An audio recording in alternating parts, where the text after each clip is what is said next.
Hello and welcome to my channel. If you're new here, my name is Morgan Grice and I'm in the process of setting up my own stationery company full of handmade sketchbooks and notebooks, art prints and things like that. I've been filming the entire process of setting up this company on my YouTube channel, and this is episode 3 of the series, so if you haven't seen 1 and 2, go back and watch them and this will make a lot more sense. This is technically the second part of my last video designing a stationery collection, and it is all about designing and illustrating the patterns for the stationery as well as choosing paper to go inside the books. I also give a little sketchbook tour in this video. It's really fun, and I also get my hot foil press finally after months of saving, so I get to show you that and how it works and what it can do for my business. But enough rambling now, I will take you back to June 2021 whilst I'm just about to start designing all of the patterns for the collection.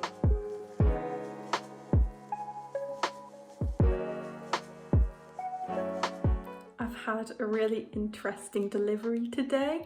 I'm so excited. I've been saving up for one of these for months and months, and it was eventually made possible due to a couple of grants that I acquired, and it is a hot foil press, and I can't wait to show you what it looks like and what it does. So this is the hot foil press. Isn't she beautiful? It's, if any of you that are interested, it's Metallic Elephant KSF1 series, and basically the purpose of this is to emboss my logo onto the backs of my books and offer personalisation with hot foil. You can have your name on your book in gold foil, silver foil, any kind of colour, and yeah, it also enables me to have gold foiling on my designs and my cards and all that. So I've been testing it out. It's taken me a few hours to figure it out and to figure out the temperature and the pressure. I still don't think I have it right, so I'm going to be experimenting with it for a while. I'll show you some successful attempts. So this is my logo. The top one is debossed. That's how it'll look on the book cloth, and then the bottom one has a silver foil. It's so beautiful. I love it. I also did a few attempts on my little dummy books to see if how it will look. Oops, debossed. I still need to figure out the settings. For some reason the screw's like debossed on there. I'm really happy with it. And then I think this one's got the silver foil. Really excited. Gonna be playing around with this for a little while. I just thought I'd quickly show you as soon as I got it, pretty much. Yeah, this will be a really amazing addition to my business.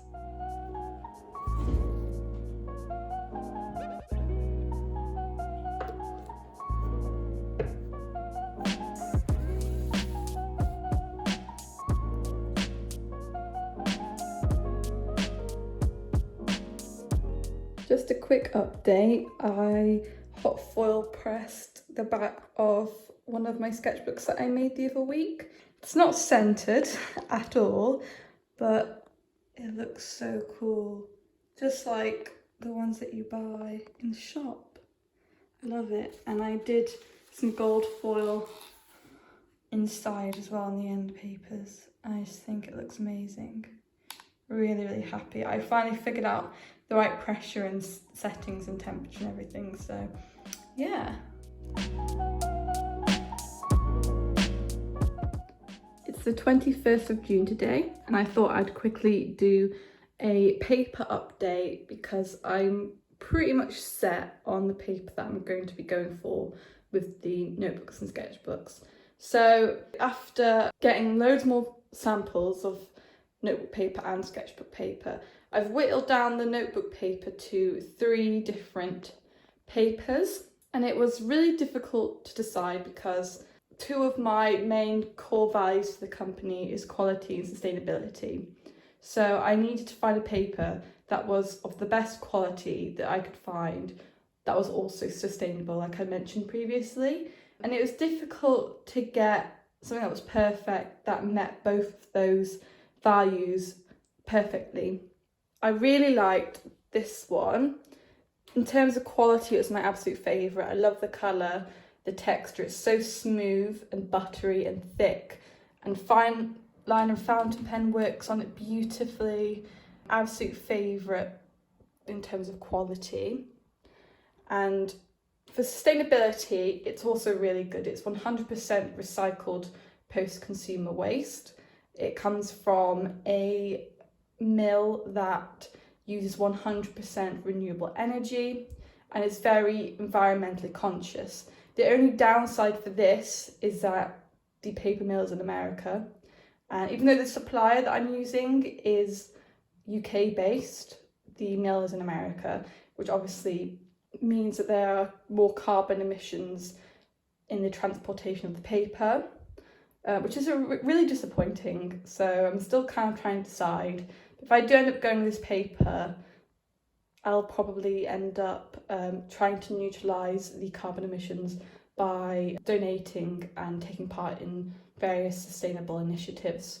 With this one, also really, really beautiful quality. In terms of quality, it's probably on par with this one as well. They're probably both about the same quality. I love how they feel, the texture, the thickness. Really, really beautiful to write on.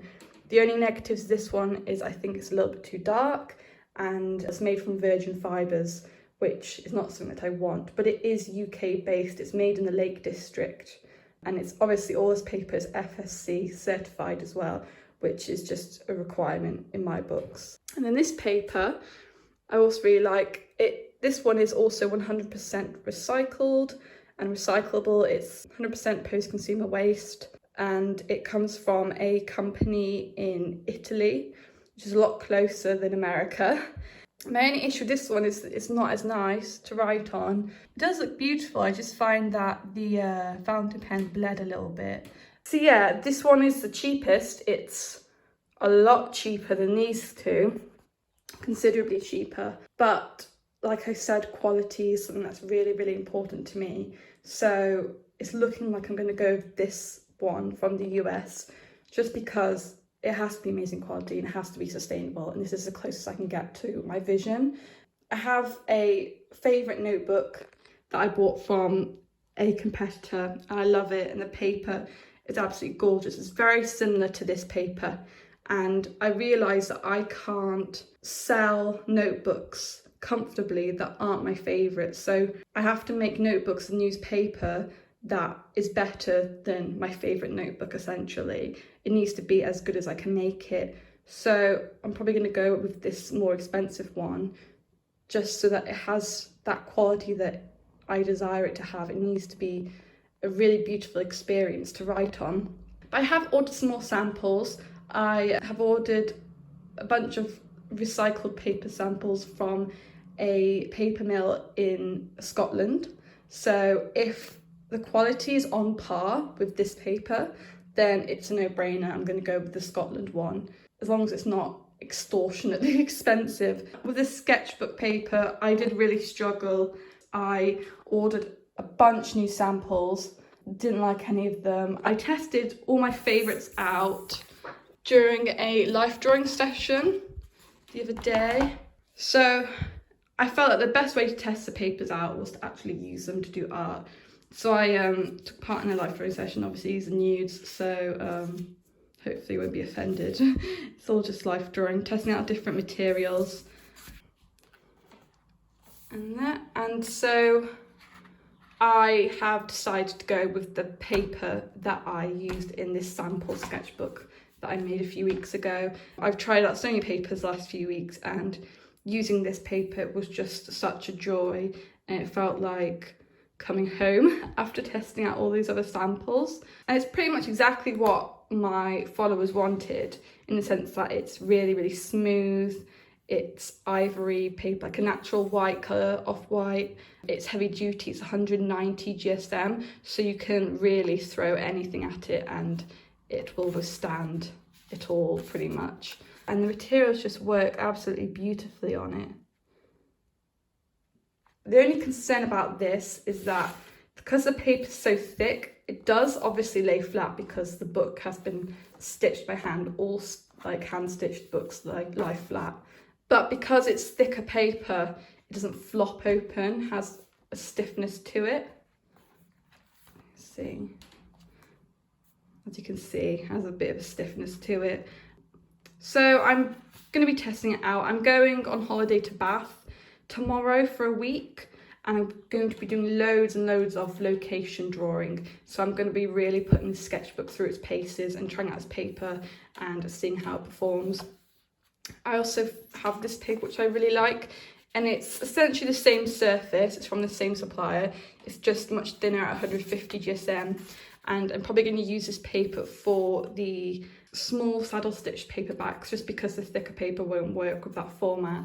I might do a small batch of them with this thinner paper as well, just to give more options, because some people don't like the much thicker paper.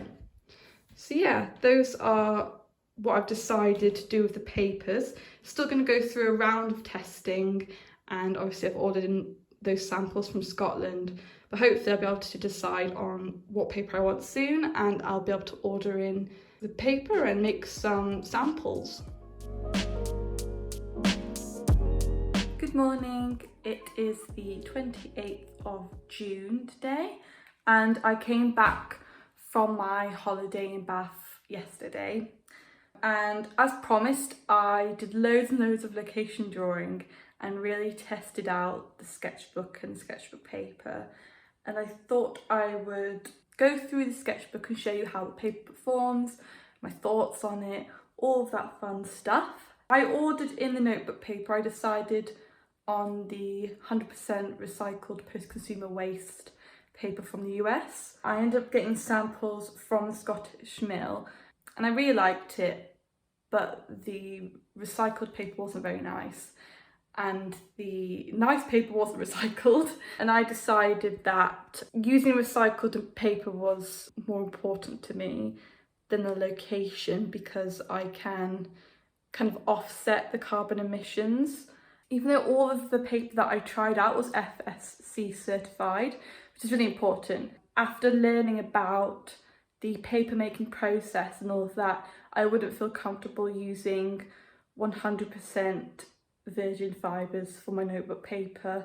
I'm a little bit more lenient with the art paper just because as an artist, I know that the quality of the paper is the most important thing. As long as it is sustainable, that's all that matters to me really. It needs to be able to be used for art purposes. I'm trying to find a paper that is as sustainable as I can get it. The paper that I have been using, I really love. It is FSC certified. It's made in a really sustainable mill. They use really great processes. So I'm happy with the sketchbook paper as well. So yeah, I'm going to stop babbling and just show you how that performs. So I haven't really talked about this sketchbook that I made a few weeks ago. It's kind of like a preliminary sample. It's got obviously the embossing. I made this during a bookbinding workshop that I was teaching for the students of Birmingham City University, with the purpose of kind of using it as a sample. So I'd already found the paper, but obviously I wanted to try out more samples, which is why I didn't immediately go for this paper. I found this paper, I was really happy with it, so I made this test with it. This is a colour combination that I'm going to be using one of my finished books in the collection. Obviously the format's different. This part is going to be along here instead. I'm going to go for different kind of ribbon. So not a fan of satin ribbon so much. I want to go for more of like a grosgrain ribbon. I don't know if that's how you say it. Obviously the end bands are different. I don't want them to be like this. And the end papers, this is marbled paper. The main purpose of this was to test out the binding and the paper. So I'll show you my initial test that I did in here before my trip. So I did some little orangutans with ink and coloured pencil. I really like how they layered with each other because I do a lot of layering, so that's really important. And the paper's so lovely and smooth that I could use my wax crayon and it just applied like butter. It was amazing. Really beautiful application. Ink, markers, these are the Tombow dual tip brush pens, and they work amazingly on this paper because it's so smooth. it's just so easy to use them. Coloured pencil, of course, works brilliantly on this smooth paper, because as it generally does, it doesn't work as good with textured paper normally. And gouache obviously works beautifully on this smooth paper. It just glides on. It's so beautiful to use. And those are from what I showed you before. I got some supplies whilst I was in Bath. I got this beautiful like gold ink. It's called Liquid Metal. It's so lovely. And yeah, I applied it with like a little stick, and it just looks so beautiful. These are some markers I got. Pencils. I got a bunch of new markers and coloured pencils and things. Right, so on to the Bath drawing. This is a drawing I did at the Royal Crescent using markers and pencils.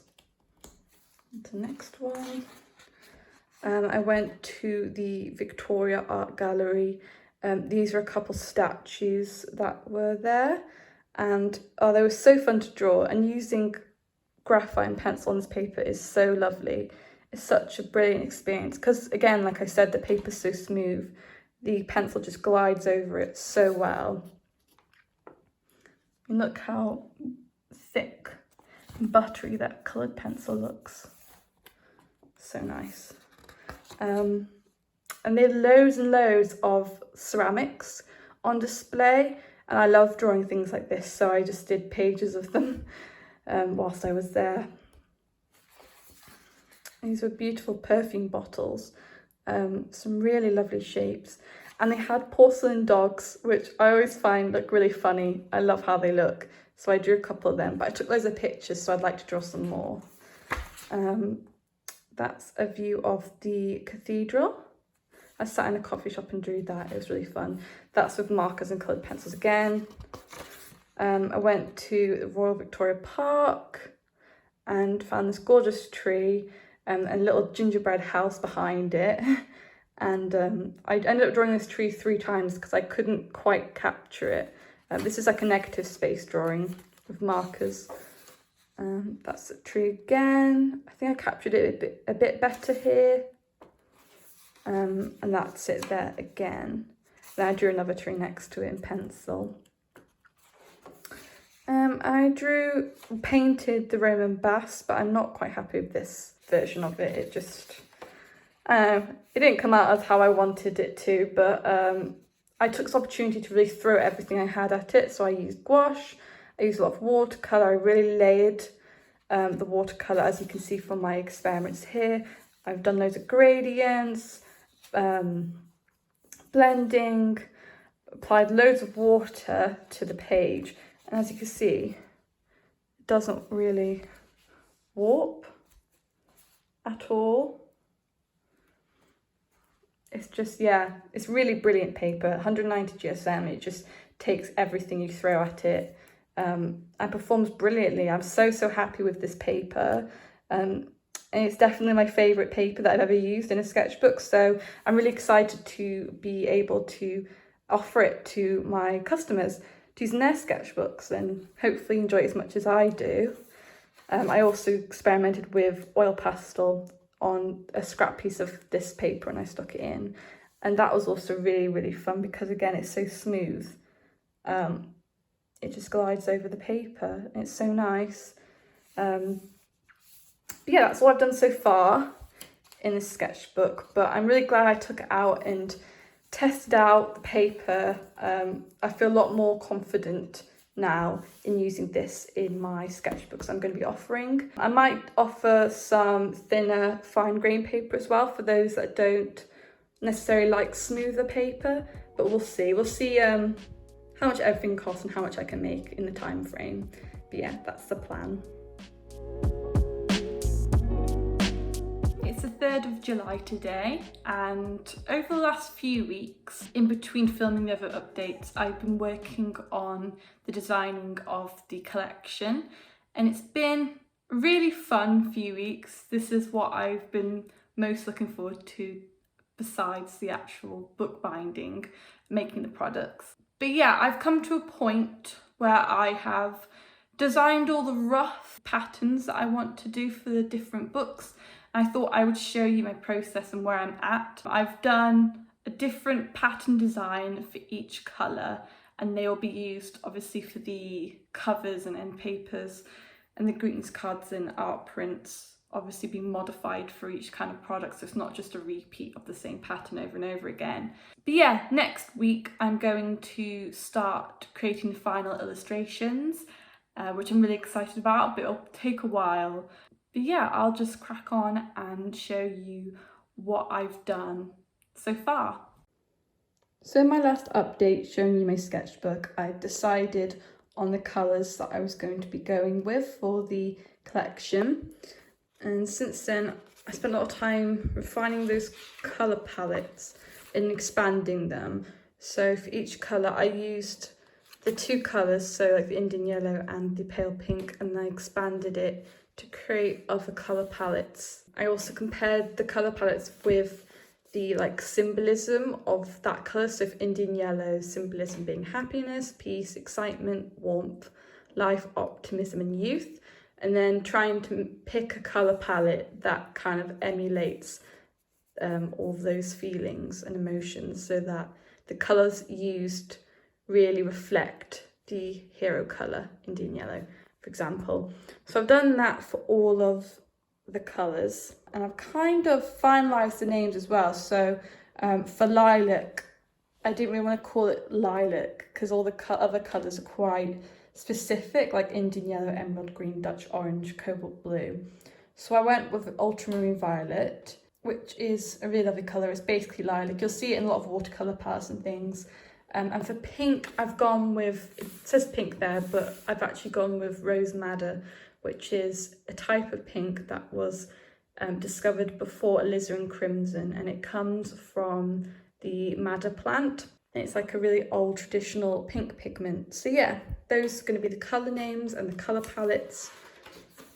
And then I put down lots of thumbnail ideas for the different pattern designs, obviously all relating to the history and stories about that colour. And then I started playing around, having fun, creating different patterns. This is the very first one I did. I was quite tired after creating all my roughs, and I just wanted to illustrate this for fun, and I ended up loving it straight away. And it doesn't always happen that my first idea is my favourite, but in this case it is. But I did expand the idea, and I tried out that colour palette because that was going to be my original colour palette, and I still much prefer that colour palette to this one, but I think this colour palette works better with this pattern. I had to try it out, did some digital mock-ups, exploring different ideas like the penguin books, because they were all traditionally orange. That's some more oranges with that colour palette, and I do really like it, but I did end up going for the other one. For the Indian yellow, I did play around with cows, because the original pigment is said to have originated from cowrie, cows in India that were fed only on mango leaves. So I was going with cows, but I also feel like the idea of mangoes and mango leaves. And I just couldn't get this design right. I couldn't get the materials right, so I did it 3 times. And I ended up going with this one, but I'm gonna combine this with the other two. So this one was made using wax crayons, that's gouache, that is coloured pencil, and marker pens. So I'm going to combine them in some way to create like the ultimate mango pattern. Yeah, did some more cows there. Emerald green, I've done some little frogs. I really like this. I prefer this background colour with the dark green of the cover. But I might do some prints with this dark green so that I can have both. With the ultramarine violet, I've gone with shells. And these are for cobalt blue. And I really like this pattern, but I'm going with this pinky red background instead because it looks nicer with the cobalt blue cover and with the ceramic illustrations. I struggled with the Rose Madder pattern. I'm not very good at floral patterns. I haven't got much experience with them. But I've ended up going with this one, but I'm going to have more realistic flower shapes. But I do really like how that one's come out. And these are the final roughs all together. I scanned in all my favourites and I compared them all, not only with their cover colours, so like that and that, but also as a collection as a whole, because this is how they're gonna look next to each other, and I wanted to make sure that they look nice without repeats. Yeah, this is the roughs of the collection and I'm really happy with it. I'm going to start creating the final illustrations this week and hopefully I'll be happy with them.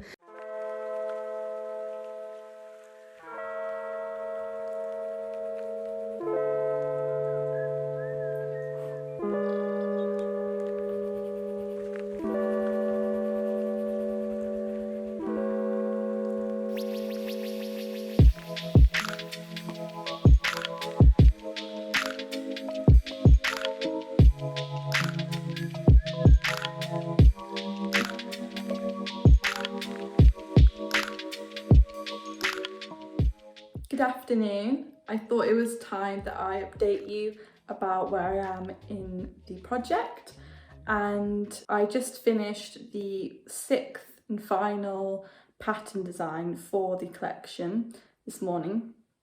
So I thought I would go through all the illustrations I've been working on the past 2 weeks and talk to you about them, tell you about what I've changed, what I'm keeping, and my next steps as well.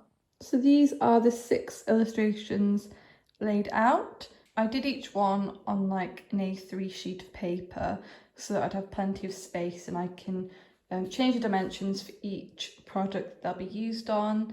Funnily enough, each illustration was painted on the exact paper that I'll be using inside the sketchbooks. So this is a good example to show you what the sketchbook paper can do. It can create full-blown illustrations like these. I thought I'd go through each illustration and talk a little bit about it. So this first one is for the ultramarine violet sketchbooks and notebooks. It's just a bunch of shells on dark grey background. This is for the Dutch orange. This one was really fun to do. It was like so much negative space drawing, but really, really fun. And because it's so detailed, I can blow up certain areas and make other areas smaller, so I have a lot of versatility of this piece. This one I just finished today. This is for the Rose Madder, covered in papers. I might play around with the pink a little bit and see if I can make it any more vibrant and how that will look, but overall I'm really happy with it. This one is the Indian yellow. I'm also really happy with this one. I really like the materials I used for it. This one's emerald green. This is an example of an illustration that didn't go to plan. After I finished it, I just didn't like it. I don't think it's matched the other patterns. So I've edited it considerably, mostly with the colours. So now it's more like a deep violet and the frogs are a pale yellow and the lily pads are more of like a pale bright pink, which I think looks a lot better. And then finally, this illustration for cobalt blue with all the little Delftware ceramics on it, which I also really like. That one was also really fun to do. So yeah, these are all of the patterns that are going to be in the collection. Next week and the week after, it's still loads of designing. I'm going to start designing the greetings cards and the art prints and the stickers. And I'm also going to be ordering some samples of these prints so I can then make some sample notebooks and sketchbooks as well. So I'm really excited for that part of this project. So it's the end of the video. I hope you enjoyed watching it and enjoyed getting a little insight into the process of designing everything for the collection. The next video is quite an exciting one. I'll be making loads of samples of different kinds of stationery for the collection, all sorts of things, so it'll give you a nice little insight into my making process, how I bookbind, all that kind of stuff. So if you're interested in that, it'll be up in the next few weeks. So anyway, thank you for watching and I will see you soon.